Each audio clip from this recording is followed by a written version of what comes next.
दोस्तों, स्वागत है आपका हमारे चैनल आर के वर्मा में। दोस्तों, आज हम आपको गोपाल भाड़ की अकबर बीरबल से भी ज्यादा नई मजेदार कहानी सुनाइए। वीडियो को आगे तक जरूर देखें। मुख बंद रखने की कीमत। एक समय की बात है। एक दिन महाराज कृष्णचंद्र ने गोपाल भाड़ से कहा, एक मैं ही हूँ जिससे तुम हंसिंग जाग करके बड़ी सहजता से आए दिन रुपए लेकर चले जाते हो। यदि मेरी बुआ से तुम्हारा पाला पड़ता तब तुम्हें पता चलता कि तुम कितने पानी में हो। यह सुनते ही गोपाल भाड़ की जिज्ञासा बढ़ गई। उसने पूछा, आपने ऐसा क्यों कहा महाराज? आपकी बुआ तो खूब दयालु महिला हैं। मुझसे जब भी भेंट होती है मेरा हालचाल बड़े प्रेम से पूछती हैं। महाराज ने गोपाल भाड़ के भ्रम को तोड़ना चाहा। कहा, यह सब तो ऊपरी दिखावा मात्र है। यदि तुम उनसे कुछ रुपए निकाल कर ला सको तब हम समझेंगे कि वे कितनी दयालु महिला हैं। महाराज के इस कथन से गोपाल भाड़ की जिज्ञासा और बढ़ गई। उसने कहा, आप ऐसा क्यों कह रहे हैं महाराज? मेरी तो कुछ समझ में नहीं आ रहा है। समझोगे समझोगे तो जाओ, न चमड़ी जाए पर दमड़ी न जाए कहावत पर खरी उतरने वाली उस बुढ़िया की गांठ से कुछ रुपए निकाल कर ले आओ, तब हम तुम्हें मान लेंगे। महाराज की बात सुनकर गोपाल भाड़ गंभीर हो गया। कहा, क्या आप मेरी परीक्षा लेना चाहते हैं? इस पर महाराज ने भी गंभीर मुद्रा में गोपाल को फिर चुनौती दी। मैं अटल हूं कि तुम उस कंजूस बुढ़िया से एक पैसा भी नहीं ला सकते। और यदि मैंने उनसे रुपए ला दिए तो तब आप क्या करेंगे? गोपाल ने महाराज की चुनौती को स्वीकार कर महाराज को उकसाया और महाराज की ओर देखने लगा। महाराज ने भी तैश में आकर गोपाल से कह ही दिया, तब तब जितना तुम लाओगे उससे दोगुना पैसा मैं तुम्हें दूंगा। तब यही तय रहा महाराज, कहकर गोपाल भाड़ ने महाराज को दंडवत प्रणाम किया और खुशी मन से अपने घर लौट आया। गोपाल महाराज की विधवा बुआ को खूब पहचानता था। यद्यपि बुआ कंजूस थी, पर उनके जैसी आचार विचार वाली, नियम आदि को मानने वाली भद्र महिला का मिलना बड़ा मुश्किल था। विशेष पर्व त्योहार के दिन व्रत उपवास तो चलता ही रहता था। उनसे एकादशी, पूर्णिमा, अमावस्या आदि भी नहीं छूटता था। इस दिन भी वे नियमित उपवास करती ही थीं। आखिर इस प्रकार की निष्ठावती भद्र महिला को किस तरह से काबू में किया जाता है, गोपाल भाड़ अच्छी तरह जानता था। अपनी योजनानुसार पहले वह बाजार पहुंचा। वहां से उसने छोटी झींगा मछली खरीदी। घर लाकर अच्छी तरह से उसे तला। फिर कागज में लपेटा और चल दिया महाराज की बुआ से मिलने। गोपाल को देखते ही बुआ ने बड़े ही अपंत्व से उसका स्वागत किया। आओ गोपाल, आओ। पर गोपाल ने बुआ को जैसे ही दंडवत प्रणाम कर चरणधूलि लेनी चाहिए, न जाने क्यों बुआ बिदक कर 2 कदम पीछे हट गई। कहने लगी, रहने दो रहने दो, अभी मुझे छुओ मत, नहीं तो फिर से मुझे स्नान करना पड़ेगा। पता नहीं बाहर की कितनी गंदगी तुमने अपने शरीर में लगाई होगी। गोपाल को अंततः बुआ को दूर से ही दंडवत कर संतोष करना पड़ा। गोपाल ने कहा, बहुत दिनों से बुआ तुम्हारे हाथों का भोजन करने का अवसर मुझे नहीं मिला। आज तो मैं आपके हाथों का भोजन ग्रहण करके ही जाऊंगा। यही तय करके आया हूं। सुनते ही बुआ चौंकी। कहा, ऐसा था तो पहले से ही बता देना चाहिए था, ताकि तुम्हारे लिए अच्छा भोजन मैं बनाकर रखती। आज तो बस थोड़ी बहुत दाल, लौकी की सब्जी और पोस्ते की चटनी भर है। यह तुम्हें क्या रुचेगा? आपने क्या कह दिया बुआ? गोपाल ने मुस्कुराते हुए कहा। लौकी की सब्जी, ऊपर से पोस्ते की चटनी। अब इसके साथ और क्या चाहिए? आपने तो भोजन कर ही लिया होगा। उसी थाली में थोड़ा भात और जो कुछ सब्जी है दे दीजिए, उसी से मेरा भोजन हो जाएगा। बुआ जानती थी कि एक बार गोपाल जो ठान लेता है उसे पूरा करके ही छोड़ता है। आथा हारकर उनको उठना पड़ा। उसी जूठी थाली में उसने भोजन परोसकर गोपाल के सामने रख दिया और घर के अंदर चली गईं। बुआ की अनुपस्थिति में गोपाल जो तला हुआ लाल लाल झींगा मछली लाया था उसे सब्जी में मिला दिया और ऊंचे स्वर में बुआ को आवाज लगाने लगा, बुआ आपने तो लौकी में छोटा झींगा डालकर कमाल की सब्जी बनाई है। इसका तो कोई जवाब ही नहीं है, तो थोड़ा और दीजिए ना। लौकी की सब्जी में झींगा सुनते ही बुआ के तो कान खड़े हो गए।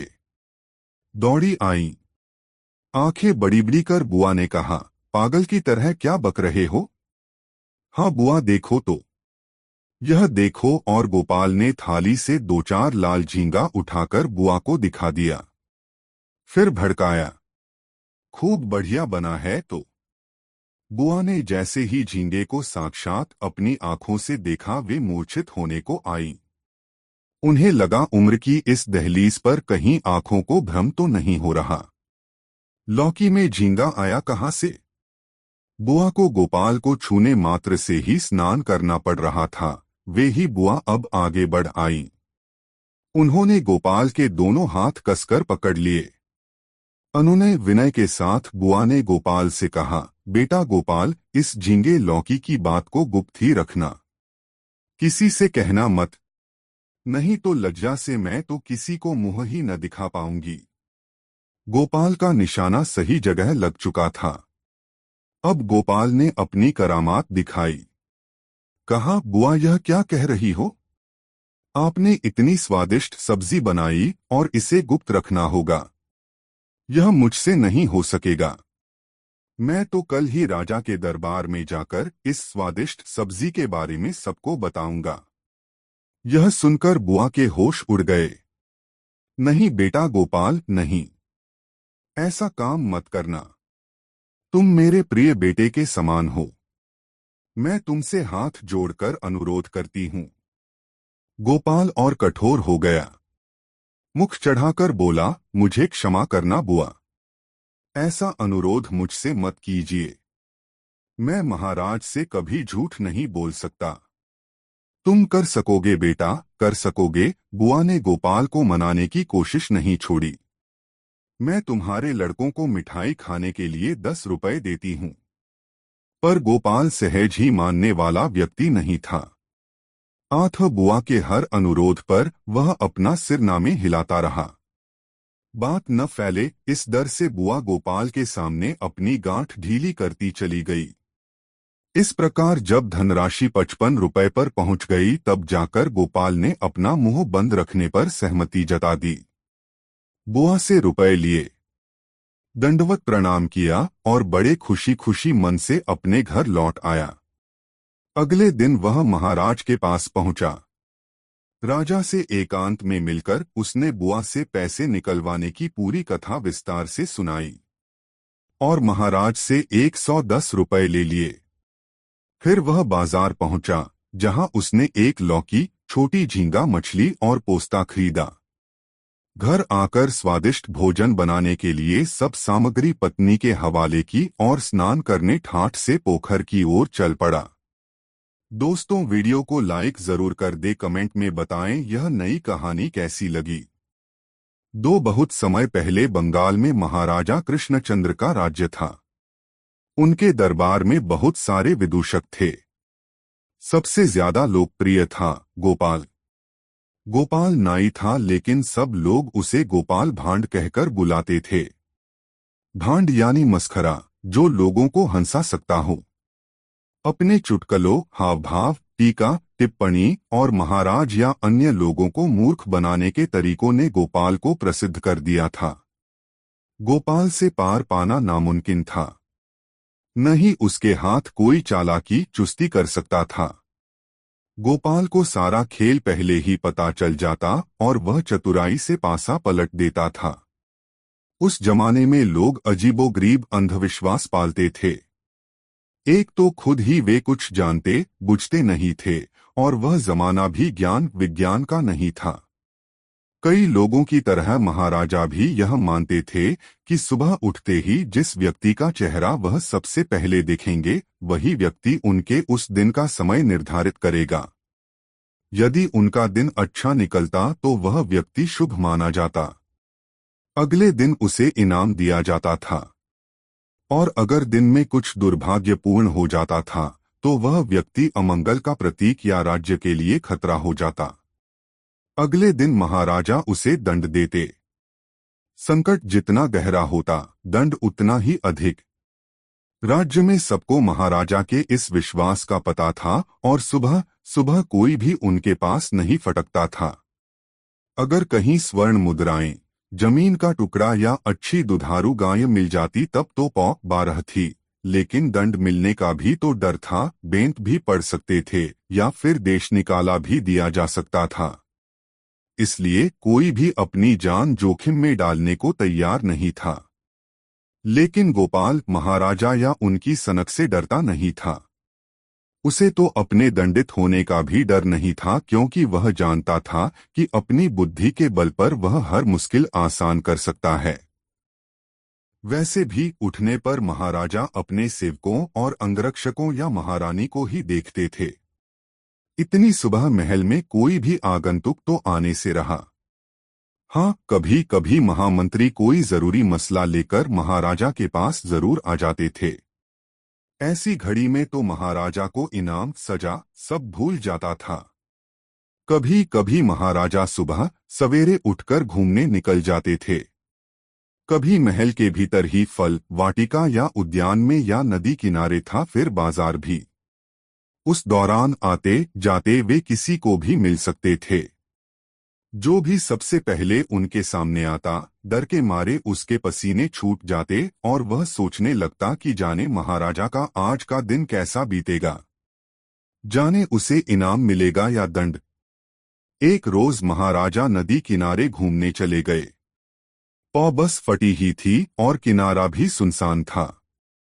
गोपाल वैसे तो देर तक सोता था, लेकिन उस दिन उसके पेट में चूहे ऐसे दौड़े कि वह सुबह सुबह ही उठ बैठा। उसका मन ताजा मछली खाने का हुआ और उसने सोचा कि नदी के किनारे बैठे मछुआरों से जाकर मछली खरीद ली जाए। वह जानता था कि सूर्योदय से पहले गए हुए मछुआरे उसी समय वापस आते हैं।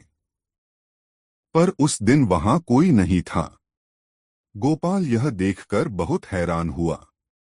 फिर उसने महाराज कृष्णचंद्र को नदी किनारे घूमते हुए देखा। महाराज ने भी उसे देखा। अरे गोपाल, वे चकित होकर बोले, मैं तो सोचता था कि तुम दोपहर से पहले बिस्तर से उठते ही नहीं। प्रणाम महाराज, गोपाल बोला। जी, वैसे तो मैं देर से ही उठता हूँ। आज मेरे मन में जाने क्या आया, सोचा चलूं मैं भी अपना भाग्य आजमाऊं। इसी कारण यहाँ नदी किनारे आ गया। मैं कुछ समझा नहीं, महाराज बोले, अपने भाग्य का फैसल यहाँ कैसे करोगे? मैं जानता था कि आज सबसे पहले मैं ही आपको मिलूंगा, गोपाल चतुराई से बोला। तुम ऐसा कैसे जानते थे? महाराज हैरान होकर बोले। बस कभी कभी पता चल जाता है, चुटकी बजाते ही गोपाल बोला। मैं समझा नहीं सकता। खैर, मुझे विश्वास है कि आज मैंने सबसे पहले आपका शुभ चेहरा देखा है, इसलिए मेरा दिन बहुत अच्छा बीतेगा। हाँ हाँ, क्यों नहीं क्यों नहीं, महाराज प्रसन्न होकर बोले। दोनों साथ साथ महल की ओर चल पड़े। उन दिनों राजा का एक आम नागरिक के साथ चलना मामूली बात थी। कोई भी ऐसा देखकर हैरान नहीं होता था। राजा को अधिकार था कि वह जिससे चाहे मिले, जहां चाहे मिले। और जनता भी यह नहीं सोचती थी कि उनका राजा जब भी निकले तो रथ पर सवार हो या कि अपने अंगरक्षकों से घिरा हो। भाई गोपाल, तुम्हें याद तो है न कि आज सबसे पहले मैंने तुम्हारा चेहरा देखा है, महाराज बोले। देखते हैं आज दिन कैसा बीतता है, तभी पता चलेगा कि तुम मेरे लिए शुभ हो या अशुभ। उसके अनुसार तुम्हें इनाम या दंड मिलेगा। बिल्कुल महाराज, गोपाल आदरपूर्वक बोला। देखते हैं कौन ज्यादा शुभ है, आप या मैं।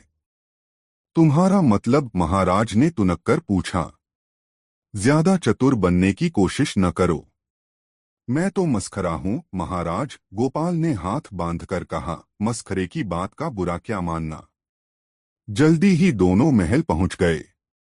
महाराज ने गोपाल को अपने कक्ष में आने का न्योता दिया।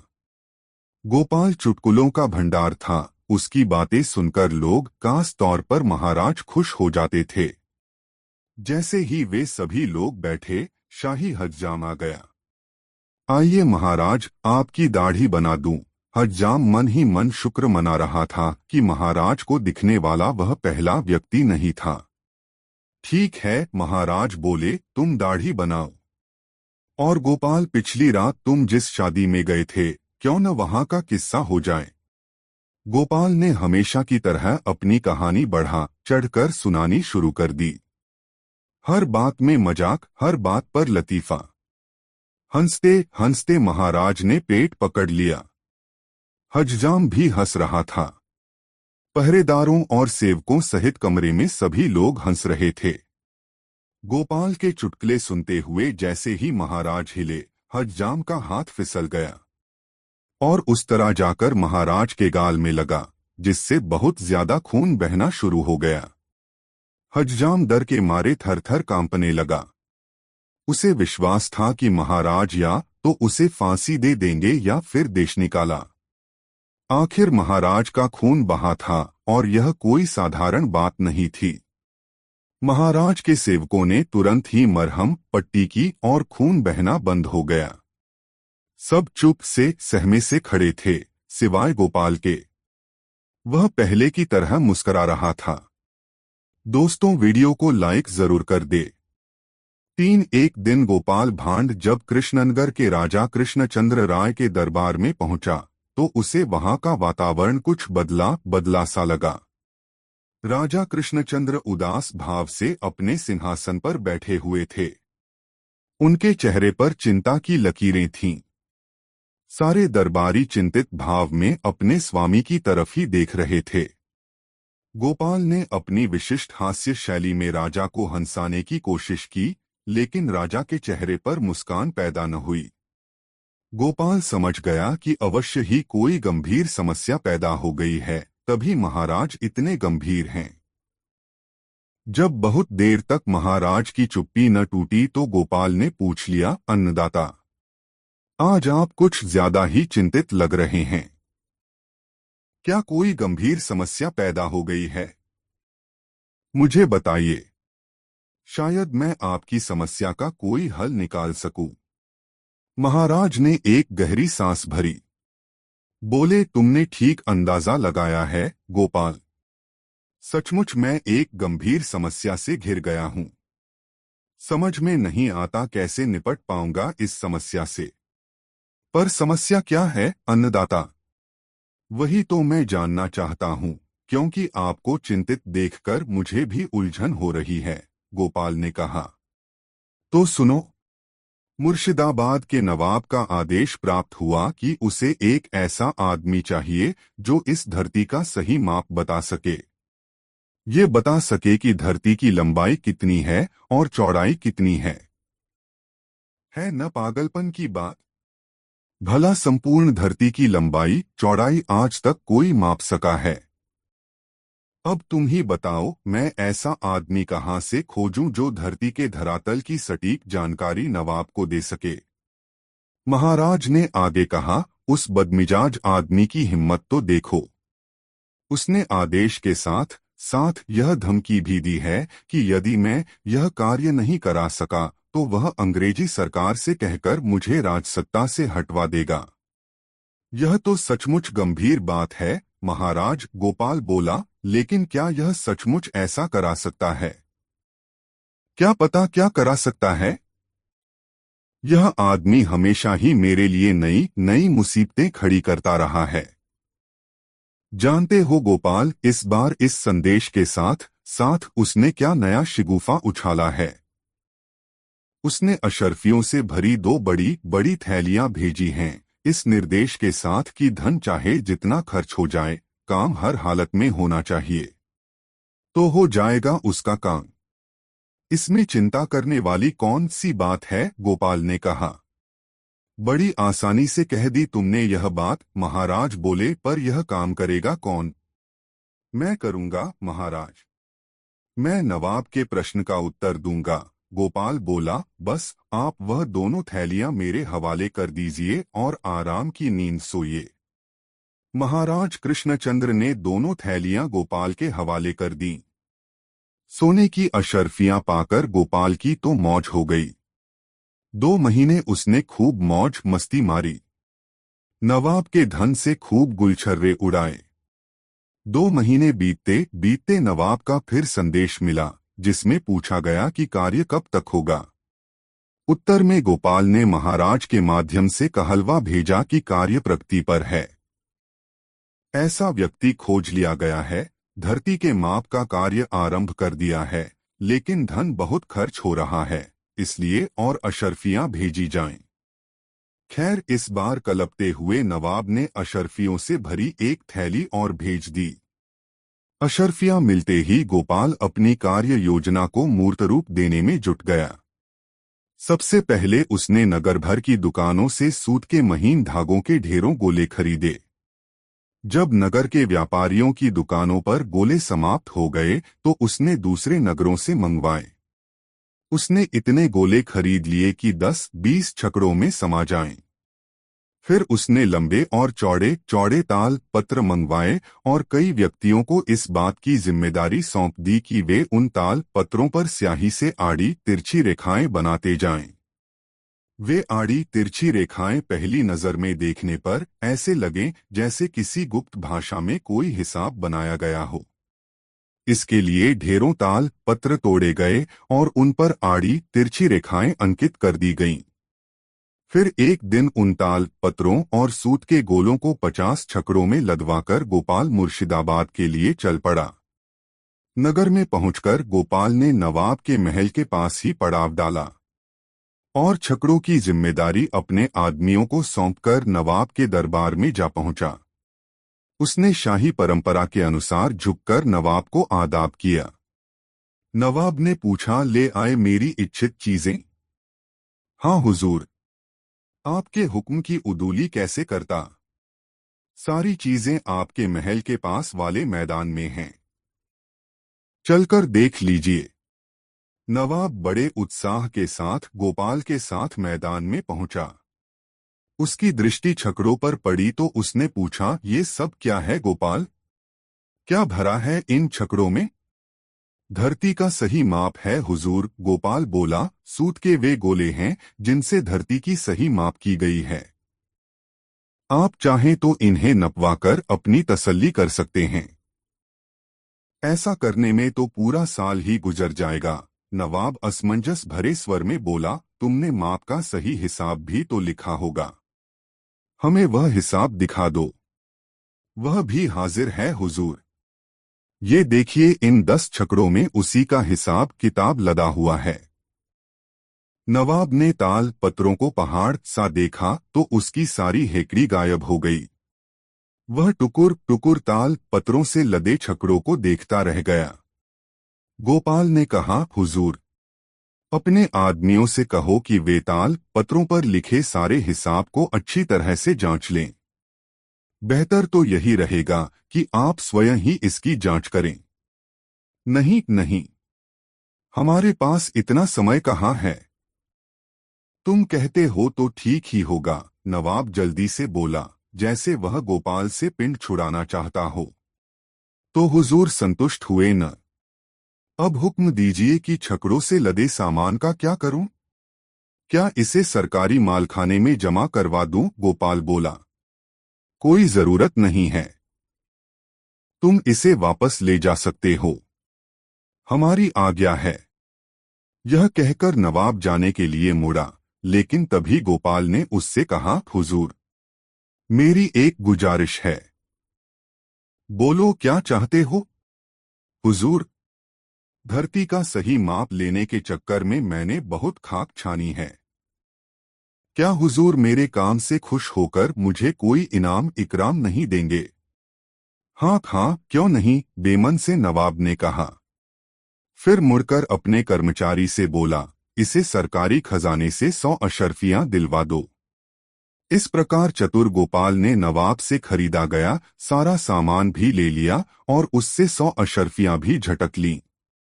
कृष्णानगढ़ लौटकर उसने दरबार में सारा किस्सा सुनाया तो महाराज और सभी दरबारी हंसते हंसते लोट पोट हो गए। राजा कृष्णचंद्र ने खुश होकर गोपाल को पुरस्कृत में 100 अशर्फियां दे डाली। आखिर गोपाल ने एक असंभव काम जो कर दिखाया था। दोस्तों, वीडियो कैसा लगा कमेंट में जरूर बताएं और वीडियो को लाइक जरूर कर दें।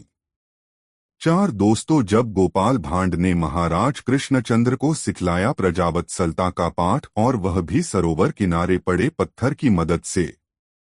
एक दिन महाराज कृष्णचंद्र ने सुबह सुबह गोपाल भांड को अपने महल में बुलाकर कहा, गोपाल, आज मुझे सरोवर में स्नान करने ही इच्छा हो रही है।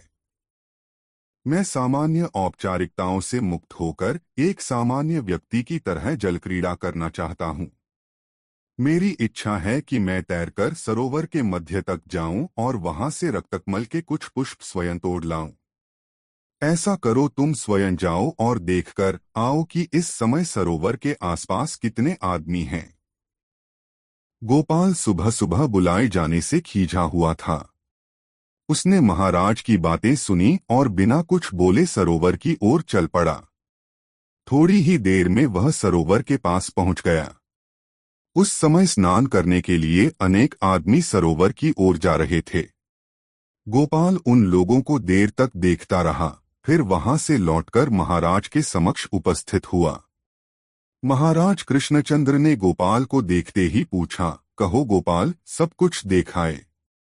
सरोवर में स्नान के लिए मैं निकल सकता हूँ या नहीं? गोपाल ने धैर्यपूर्वक उत्तर दिया, महाराज, आपने मुझे यह देखकर आने को कहा था कि सरोवर के पास कितने आदमी हैं। मैं देख आया हूँ, वहाँ सिर्फ एक आदमी है।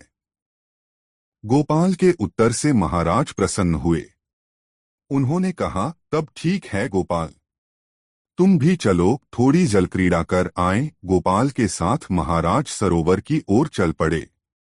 सरोवर के पास पहुंचकर महाराज यह देखकर हतप्रभ रह गए कि सरोवर में सैकड़ों लोग स्नान कर रहे हैं। शुद्ध स्वर में महाराज ने गोपाल से कहा, यह क्या गोपाल, तुमने तो कहा था कि सरोवर के पास एक ही आदमी है, मगर यहाँ तो भीड़ लगी हुई है। ऐसे में जलक्रीड़ा की मेरी इच्छा तो पूरी हो ही नहीं सकती। गोपाल भांड ने संयत स्वर में महाराज से कहा, महाराज, मैंने आपसे जो भी कहा था वह 100% सही था। मैं अब भी यही कह रहा हूँ कि सरोवर के पास केवल एक आदमी है। बाकी जो भीड़ आप देख रहे हैं वह संवेदनहीन और विवेकशून्य पुतलों की भीड़ है। इन्हें आदमी मानकर किसी तरह का संकोच करने की आवश्यकता नहीं। सरोवर में कल्लोल करती जिस भीड़ को देखकर आप अपनी जलक्रीड़ा की इच्छा को तिलांजलि देना चाहते हैं, उस भीड़ में ऐसा कोई भी नहीं है जिसे खुद के सिवा कुछ और भी दिखता हो। आप निसंकोच जल में उतरें और अपनी इच्छा की पूर्ति के लिए तैरें। रक्तकमल तोड़ें। इनमें से कोई भी न तो आपको पहचानेगा और न ही देखेगा कि आप क्या कर रहे हैं। उसकी बात सुनकर महाराज की भ्रुकुटियां तन गईं। उन्होंने आवेशयुक्त स्वर में पूछा, ऐसा क्यों कहते हो गोपाल? क्या ये अंधे अंधे हैं? नहीं महाराज, विवेकशून्य और संवेदनहीन। बिना संवेदना और विवेक के आंखों का कोई अर्थ नहीं होता महाराज। आप वस्त्र उतारकर मुझे दें और निश्चिंत होकर जल में उतरें। महाराज कृष्णचंद्र ने कुपित स्वर में कहा, यदि मुझे किसी ने भी पहचान लिया तो तुम्हारी खैर नहीं। गोपाल, याद रखना। गोपाल मुस्कराया और बोला, महाराज, आप अपने वस्त्र उतारकर यहीं मुझे दे दें। मैं घोड़े के साथ आपकी इसी बरगद के वृक्ष के नीचे प्रतीक्षा करूंगा। आप जलक्रीड़ा करके लौटें। यदि आपको मार्ग में किसी ने भी टोका तो आप जो चाहें मुझे सजा दे दें, मैं स्वीकार कर लूंगा। गोपाल की बात सुनकर महाराज कृष्णचंद्र ने अपनी पगड़ी उतारी, कुर्ता उतारा और धोती बंडी पहने सरोवर के पास पहुंच गए। महाराज को सचमुच रास्ते में किसी ने नहीं टोका। महाराज पानी में उतरे और तैरते हुए सरोवर के मध्य तक गए। 4-5 रक्तकमल तोड़े और फिर तैरते हुए किनारे आ गए। किसी ने उन पर ध्यान नहीं दिया। पानी से निकलकर महाराज भीगे बदन ही बरगद के वृक्ष के पास आए और वस्त्र बदलते हुए गोपाल भांड से कहने लगे, गोपाल, तुमने ठीक कहा था। मुझे न तो किसी ने पहचाना और न ही किसी ने टोका। अभी गोपाल कुछ कहता कि एक व्यक्ति वहां आया और विनम्रतापूर्वक महाराज को नमस्कार किया। महाराज चौंके और गोपाल से कहने लगे, लेकिन गोपाल, देखो, यह व्यक्ति मुझे पहचानता है। अब बताओ, तुम सजा के भागी हो या नहीं? नहीं महाराज, कति नहीं, गोपाल ने तत्काल उत्तर दिया। उसने पुनः कहा, महाराज, आप भूल गए, मैंने आपसे सुबह यह भी कहा था कि सरोवर के पास केवल एक आदमी है। यह आदमी वही है महाराज, जो अपने राजा को सामान्य नागरिक के वेश में भी पहचान गया और उसे अपना अभिवादन देने पहुंच गया। महाराज को अपनी भूल का एहसास हुआ और उन्होंने आगे बढ़कर उस व्यक्ति को गले लगा लिया। थोड़ी देर के बाद महाराज गोपाल के साथ ही महल लौटने के लिए उद्यत हुए। रास्ते में उन्होंने पूछा, गोपाल, तुमने यह कैसे जाना कि इतने सारे लोगों में कोई भी मुझे नहीं पहचानेगा, तथा इतने सारे लोगों के होते हुए भी तुमने यह क्यों कहा कि सरोवर के पास एक ही आदमी है? गोपाल ने शांत भाव से कहा, महाराज, जब मैं सुबह आपके पास आया तब अशांत था। मेरा चित्त खिन्न था। रात को सही ढंग से सो नहीं पाया था, इसलिए तंद्रिल और बोझिल सा था। ऐसे में आपने मुझे सरोवर की ओर भेजा। मैं सरोवर के पास उसी बरगद के नीचे थोड़ी देर बैठकर विश्राम करने लगा ताकि चैतन्य हो लूं। मैंने देखा, सरोवर की राह में एक बड़ा सा पत्थर पड़ा हुआ है। कई लोगों को उस पत्थर से चोट लग चुकी थी। मैं पत्थर के करीब गया कि उसे वहां से हटा दूं, किंतु मैं वैसा नहीं कर पाया क्योंकि पत्थर का कुछ भाग मिट्टी में गड़ा हुआ था। मैं थककर पुनः बरगद के नीचे आकर बैठ गया। कई लोग पुनः इस पत्थर की ठोकर से आहत हुए, लेकिन सब अपनी चोट सहलाते आगे बढ़ गए। किसी को भी यह चिंता नहीं हुई कि उस पत्थर को वहां से हटाने का उद्योग करे। लेकिन एक आदमी उधर से गुजरते समय पत्थर के पास रुका और उसे हटाने लगा। काफी परिश्रम के बाद उसने पत्थर को वहां से उखाड़कर सड़क से दूर ले जाकर रखा और थककर सरोवर के किनारे विश्राम करने लगा। उसे न तो किसी से प्रशंसा की अपेक्षा थी और न किसी से अपने श्रम का मूल्य पाने की लालसा। उसके चेहरे पर कर्तव्य पालन की तृप्ति की आभा थी। महाराज, मैंने इसी व्यक्ति के बारे में कहा था कि सरोवर के पास केवल एक आदमी है। आदमी वही होता है जो अपने अलावा औरों के बारे में भी सोचे। सरोवर में स्नान करने गए शेष तमाम लोगों को अपने सिवा और किसी की परवाह नहीं थी। महल निकट आ चुका था। महाराज ने पूछा, ऐसा क्यों है गोपाल? गोपाल ने उत्तर दिया, महाराज, यथा राजा तथा प्रजा। आप स्वयं कभी अपनी प्रजा का हालचाल जानने का उद्यम नहीं करते। कभी कोई आयोजन नहीं करते जिसमें प्रजा की भागीदारी हो। ऐसी प्रजा का ऐसा ही एकांगी विकास होता है। इसलिए यदि ऐसा है तो किम आश्चर्यम। महाराज को गोपाल की बात समझ में आ गई। इसके बाद महाराज कृष्णचंद्र ने महीने में एक बार खुला दरबार लगाना शुरू कर दिया, जिसमें अपनी समस्याओं से महाराज को अवगत कराने की सुविधा प्रजा को मिल गई। महाराज स्वयं भी प्रजा का हालचाल जानने के लिए प्राय रात्रि भ्रमण पर निकलने लगे। इस सब का नतीजा हुआ कि देखते देखते कुछ दिनों में ही कृष्णनगर में सामाजिक समरसता का संचार होने लगा। दोस्तों, वीडियो को लाइक जरूर कर दें। दो बादशाह अकबर के दरबार में बीरबल का बोलबाला था। बीरबल की चतुराई और सूझबूझ ने उन्हें बादशाह का खास बना दिया था। इस कारण दरबार में बहुत से लोग बीरबल से जलते थे। इन लोगों में बादशाह अकबर के साले साहब भी थे। साले साहब बीरबल को नीचा दिखाने के लिए कोई भी मौका नहीं छोड़ते थे, लेकिन हर बार उन्हें ही मुंह की खानी पड़ती थी। बेगम का भाई होने की वजह से बादशाह भी उसे कुछ नहीं कहते थे। एक दिन बीरबल की गैर मौजूदगी में साले साहब ने बादशाह अकबर से दीवान पद की मांग कर डाली। बादशाह ने साले साहब की परीक्षा लेने की सोची। उन्होंने साले साहब से कहा, आज मुझे सुबह सुबह महल के पीछे बिल्ली के बच्चों की आवाज सुनाई दी है। लगता है कि किसी बिल्ली ने बच्चे दिए हैं, जाकर देखकर आओ कि यह बात सच है या नहीं। साले साहब झट से महल के पीछे गए और वापस आकर बोलते हैं, आपकी बात सच है, महल के पीछे एक बिल्ली ने बच्चों को जन्म दिया है। बादशाह ने कहा, अच्छा, जरा यह बताओ कि बिल्ली ने कितने बच्चों को जन्म दिया है। साले साहब ने जवाब में कहा, यह तो मुझे नहीं पता, मैं अभी पता करके आता हूँ महाराज। इतना कहकर वो फिर से महल के पीछे गए और वापस आकर कहते हैं, महाराज, बिल्ली 5 बच्चों की मां बनी है। बादशाह अकबर ने पूछा, अच्छा, जरा यह बताओ कि उन 5 बच्चों में से कितनी मादा हैं और कितने नर हैं। साले साहब ने जवाब में कहा, मैंने यह तो देखा ही नहीं, मैं अभी देखकर आता हूँ। इतना कहकर वो फिर से महल के पीछे जाते हैं और थोड़ी देर बाद आकर कहते हैं, महाराज, बिल्ली के 5 बच्चों में से 3 नर हैं और 2 मादा हैं। बादशाह अकबर ने अपने साले साहब से फिर से एक सवाल पूछा, बिल्ली के नर बच्चे किस रंग के हैं। सवाल के जवाब में साले साहब ने कहा, मैं अभी देखकर आता हूँ। बादशाह अकबर ने कहा, रहने दो, बैठ जाओ। इतने में बीरबल राज दरबार में पहुंच चुके थे। बादशाह ने बीरबल से कहा, बीरबल, महल के पीछे बिल्ली ने बच्चों को जन्म दिया है, जरा देखकर आओ कि क्या यह बात सही है। बीरबल ने कहा, मैं अभी देखकर आता हूँ महाराज। ऐसा कहकर वह महल के पीछे देखने के लिए चले गए।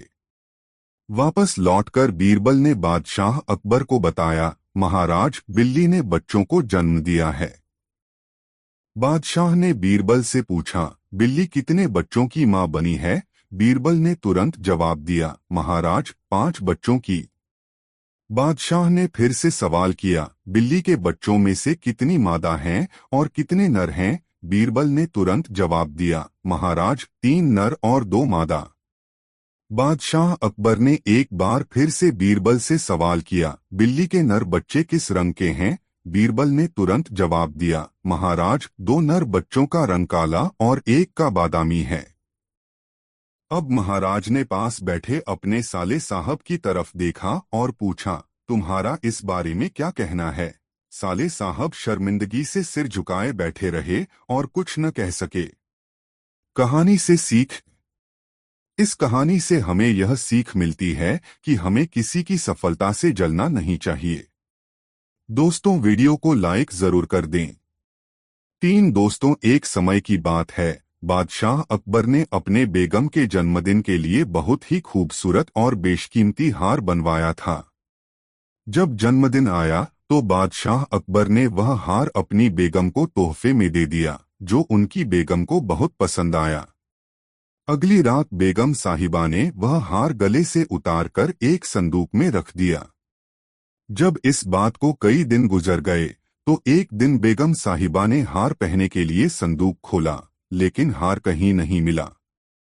इससे वह बहुत उदास हो गईं और इस बारे में बादशाह अकबर को बताया।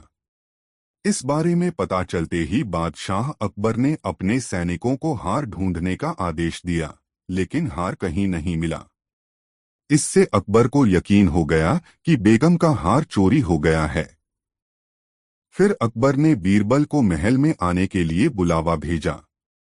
जब बीरबल आया तो अकबर ने सारी बात बताई और हार को खोज निकालने की जिम्मेदारी उसे सौंप दी। बीरबल ने समय व्यर्थ किए बिना ही राजमहल में काम करने वाले सभी लोगों को दरबार में आने के लिए संदेश भिजवाया। थोड़े ही देर में दरबार लग गया। दरबार में अकबर और बेगम सहित सभी काम करने वाले हाजिर थे, लेकिन बीरबल दरबार में नहीं था। सभी बीरबल का इंतजार कर ही रहे थे कि तभी बीरबल एक गधा लेकर राज दरबार में पहुंच जाता है। देर से दरबार में आने के लिए बीरबल बादशाह अकबर से माफी मांगता है। सभी सोचने लगते हैं कि बीरबल गधे को लेकर राज दरबार में क्यों आया है।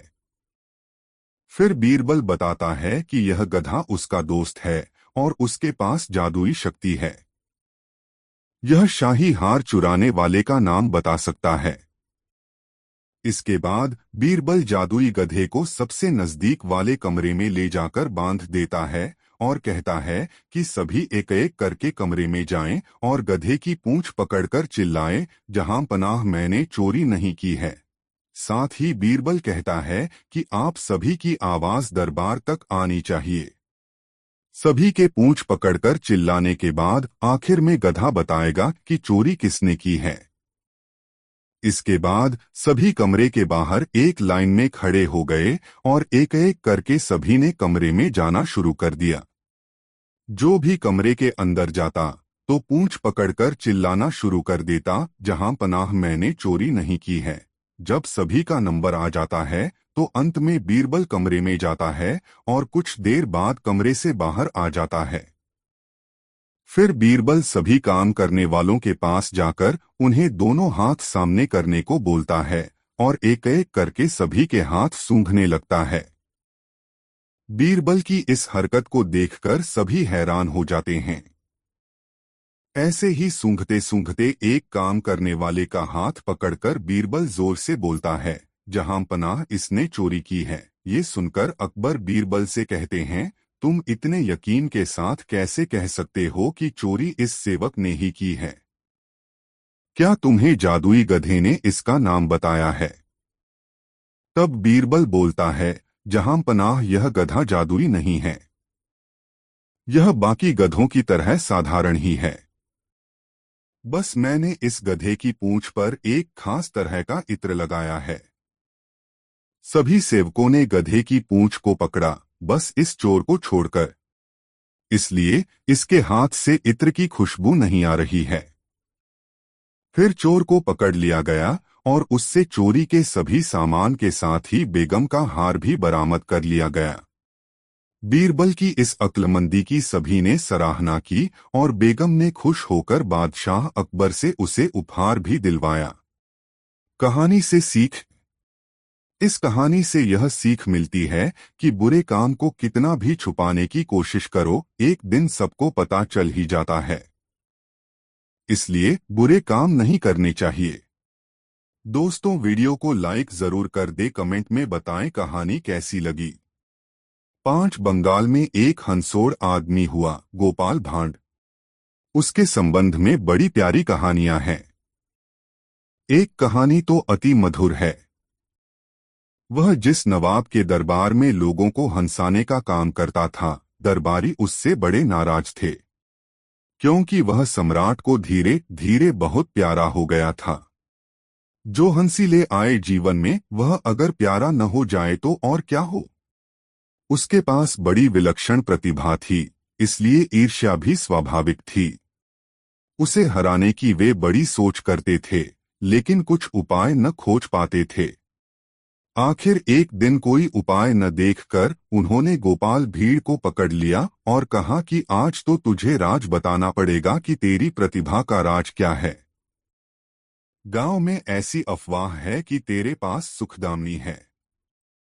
तूने कुछ सिद्धि कर ली है और तुझे सुखदा नाम की मणि मिल गई है, जिसकी वजह से न केवल तू सुख में रहता है, तू दूसरों को भी सुखी करता है, और यही तेरे चमत्कार का और तेरे प्रभाव का राज है।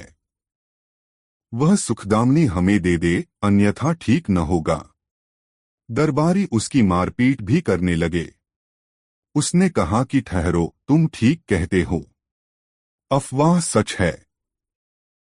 सुखदामनी मेरे पास है, लेकिन कोई चुरा न ले, कोई छीन न ले, इसलिए मैंने उसे जंगल में गड़ा दिया है। मैं तुम्हें बता देता हूं, तुम खोद लो। पूर्णिमा की रात वह सब दरबारियों को लेकर जंगल में गया। एक वृक्ष के नीचे बैठ गया। वे पूछने लगे, बोलो, कहाँ गड़ाई है? उसने कहा कि अब तुम खोज लो जगह। सूत्र यह है कि जिस जगह पर खड़े होने से चांद तुम्हारे सिर पर चमकता हो, उसी जगह गड़ी है। वे दरबारी भागे, खोजने लगे स्थान, लेकिन जो दरबारी जहां खड़ा हुआ, पूर्णिमा का चांद था, ठीक सिर के ऊपर था। वह सभी स्थानों पर सिर के ऊपर था, तो वे जगह जगह खोदने लगे। रात भर खोदते रहे, कई जगह खोदा, और गोपाल भांड वृक्ष के नीचे आराम से सोया रहा। सुबह उन्होंने उससे कहा कि तुम धोखा दे रहे हो। हमने सारा स्थान खोद डाला वृक्ष के आसपास। रात भर हम थक गए खोद खोद कर।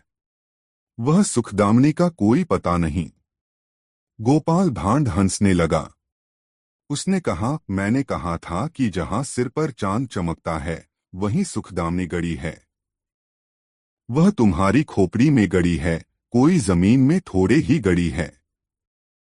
वह तुम्हारे सिर में है। वह तुम्हारे चैतन्य में है। वह तुम्हारे साक्षी में है। जो साक्षी हो जाता, वह सुखी हो जाता। दोस्तों, वीडियो कैसे लाइक कमेंट में जरूर बताएं। 6 महाराज कृष्णचंद्र राय के दरबार में स्थान पाने के बाद गोपाल भांड की प्रसिद्धि कृष्णनगर में फैल गई। उससे मिलने के लिए प्रायः तरह तरह के लोग आने लगे। ऐसे लोगों में महत्वाकांक्षी भी होते और जिज्ञासु भी। उसे भी लोगों से मिलना जुलना पसंद था। लोगों से मिलने जुलने से नई जानकारियां उसे मिलती रहती थीं। कभी कभी लोग उसे अपनी कोई समस्या भी बताते और वह उस समस्या का हल उन्हें सुझा देता। इस तरह उसकी प्रसिद्धि कृष्णनगर के बाहर भी पहुंचने लगी। महाराज कृष्णचंद्र तक भी उसकी प्रसिद्धि की चर्चा पहुंची। महाराज यह जानकर प्रसन्न हुए कि उनके दरबार का एक आदमी राज्य के बाहर भी अपने बुद्धि कौशल के कारण जाना जाता है। एक दिन दरबार समाप्त होने के बाद महाराज कृष्णचंद्र ने उससे अपने साथ भ्रमण के लिए चलने को कहा। इनकार का कोई कारण नहीं था। दोनों ही घोड़े पर बैठकर धीरे धीरे घोड़ा दौड़ाते हुए कृष्णनगर के मुख्य मार्गों से गुजरते रहे। महाराज ने अचानक अपना घोड़ा कृष्णनगर से बाहर जाने की राह की ओर घुमा दिया। यह वही सड़क थी जो कृष्णनगर से मुर्शिदाबाद की ओर जाती थी। मुर्शिदाबाद से जुड़ी कई रोचक स्मृतियां महाराज कृष्णचंद्र के मस्तिष्क में थीं और कई अविस्मरणीय स्मृतियां गोपाल भांड के मस्तिष्क में। चलते चलते दोनों कृष्णनगर के सीमांत क्षेत्र में प्रवेश कर गए। यहाँ मनोरम हरियाली थी। खुला वातावरण था। आकर्षक सरोवर था जिसमें कमल पुष्प खिले हुए थे। भीनी भीनी सुगंध के साथ मंथर समीर दोनों के दिलो दिमाग में ताजगी भर रहा था। सरोवर के पास ही एक छोटा सा मंदिर था जहां से वंशी की मधुर ध्वनि उन दोनों तक पहुंच रही थी। महाराज वंशी की धुन को सुनकर चकित रह गए। अरे, यह कैसी स्वप्निल अनुभूति से भर रहा हूं मैं। शायद यही प्रकृति का चमत्कार है। शाम ढल रही है। संपूर्ण आकाश रक्तवर्णी हो उठा है। चिड़िया चहचहाते हुए अपने घोंसलों की ओर लौट रही हैं। डूबते सूरज की रक्तवर्णी किरणों से कमल दल रक्ताभ हो रहे हैं, मानो प्रेमी के स्पर्श से किसी गोरी नवयौवना के मुखड़े पर शर्म की लाली दौड़ गई हो। ऐसे में यह वंशी की तान मंत्रमुग्ध से महाराज वहां की प्राकृतिक छटा निहारने में खोए रहे। सूर्यास्त के बाद शाम का रंग बदला। चारों ओर सुरमई अंधेरा फैलने लगा। गोपाल भांड ने देखा कि यदि महाराज इसी तरह अपनी तन्मयता में डूबे रहे तो रात गहरा जाएगी। इस सुनसान में देर तक रुके रहना उचित नहीं है। जंगल का सिलसिला 1-1.5 मील की दूरी पर आरंभ हो जाएगा। चोरों